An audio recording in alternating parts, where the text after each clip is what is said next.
और बीजेपी वाले बोलते मोदी है तो मुमकिन है, यकीनन मुमकिन है पूरी जायदाद को हड़प कर लेना। 53,411 हेक्टेयर जमीन वक्फ की है महाराष्ट्र में, जिसमें से औरंगाबाद में 4,099 हेक्टेयर है। तो ये पूरी जमीन नरेंद्र मोदी छीनना चाहते हैं। मोदी जी ये चाहते हैं कि औरंगाबाद की डिस्ट्रिक्ट कमेटी में पूरे के पूरे बीजेपी आरएसएस की जहनियत रखने वालों को मेंबर बना दिया जाए। उत्तर प्रदेश, ओडिशा, कर्नाटका, तमिलनाडु, तेलंगाना, आंध्रा, ओडिशा ये कहता है कि अगर वो हिंदू मजहब को छोड़ता है तो मेंबर नहीं रह सकता हो। अब यहां पर हमारे वक्फ बोर्ड में आप आकर कह रहे हैं कि गैर मुस्लिम भी सेंट्रल वक्फ बोर्ड में बन सकता है। आप जानते हैं मुझसे बेहतर कि महाराष्ट्र में इम्तियाज साहब ने रिकॉर्ड दिया कि 53,411 हेक्टेयर जमीन वक्फ की है महाराष्ट्र में। 53,411 हेक्टेयर, जिसमें से औरंगाबाद में 4,099 हेक्टेयर है। तो ये पूरी जमीन नरेंद्र मोदी छीनना चाहते हैं, याद रखिए मेरी इस बात को। और कैसे छीनना चाहते हैं, उन्होंने कानून बनाया। अब ये जो बिल पेश किया गया है, वो बिल में क्या लिखा गया कि सेंट्रल वक्फ काउंसिल में पहले क्या था कि सिवाय वजीर को छोड़कर, मिनिस्टर को छोड़कर अगर कोई गैर मुस्लिम है तो वो चेयरमैन होते थे। उसमें बनते थे 3 मुस्लिम ऑर्गेनाइजेशन से, 4 जो बड़े मशहूर है मुल्क के member, 3 member of parliament, 1 Waqf board का मेंबर, 2 रिटायर्ड जज सुप्रीम कोर्ट का, हाई कोर्ट का, 1 वकील जो पूरा मशहूर हो, और 1 मुतवल्ली से, और 3 आलिम दीन होना चाहिए। अब हुकूमत ये कर दी है कि सिर्फ 2 मेंबर बनेंगे मुसलमानों के, पूरे के पूरे गैर मुस्लिम होंगे सेंट्रल वक्फ, बाकी सेंट्रल वक्फ काउंसिल में।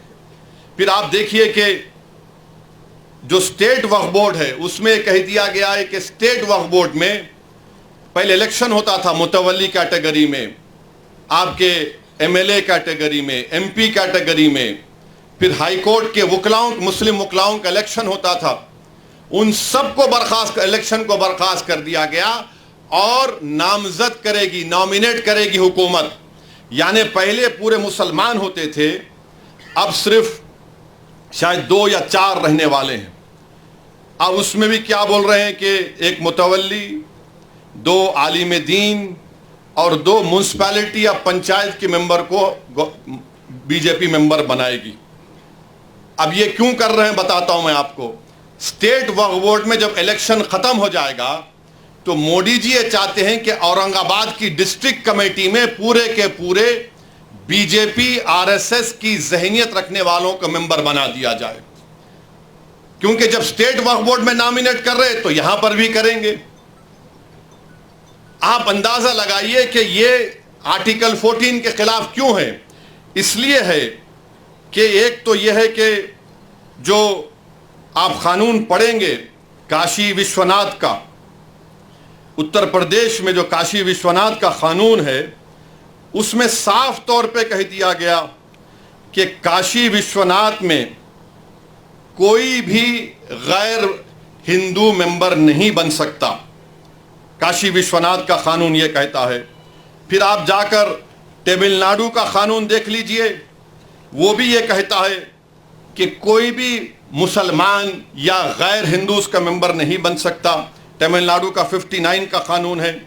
फिर आप आंध्र प्रदेश का सेक्शन 3(2), उसमें कहा गया है commissioner, additional commissioner, joint commissioner, बल्कि कोई काम करने वाला भी गैर हिंदू नहीं हो सकता। कर्नाटका का 97 का कानून ये कहता है कि कोई गैर हिंदू मेंबर नहीं बन सकता। ओडिशा का कानून सेक्शन 5 कहता है कि हिंदू ही बनेगा। अच्छा, इन तमाम उत्तर प्रदेश, ओडिशा, कर्नाटका, तमिलनाडु, तेलंगाना, आंध्रा, ओडिशा ये कहता है कि अगर वो हिंदू मजहब को छोड़ता है तो मेंबर नहीं रह सकता हो। अब यहां पर हमारे वक्फ बोर्ड में आप आकर कह रहे हैं कि गैर मुस्लिम भी सेंट्रल वक्फ बोर्ड में बन सकता है। अच्छा, फिर आपके महाराष्ट्र में पंढरपुर की मंदिर है ना, पंढरपुर की मंदिर, पंढरपुर की मंदिर में सेक्शन 22 हज कहता है कि डिस्क्वालीफाई वो शख्स होगा जो हिंदू नहीं होगा। पंढरपुर की टेम्पल एक्ट कहता है 73 का सेक्शन 22H, निसार साहब जानते हैं। आप नहीं बना सकते किसी गैर हिंदू को। हमारे ऊपर क्यों कर रहे हैं आप ये? इसलिए कर रहे हैं ताकि पूरी जायदादों को छीन लिया जाए। जब इनके चमचे आके बैठेंगे तो वो तो बादशाह सलामत जिंदाबाद के नारे ही लगाएंगे ना। और बीजेपी वाले बोलते मोदी है तो मुमकिन है, यकीनन मुमकिन है पूरी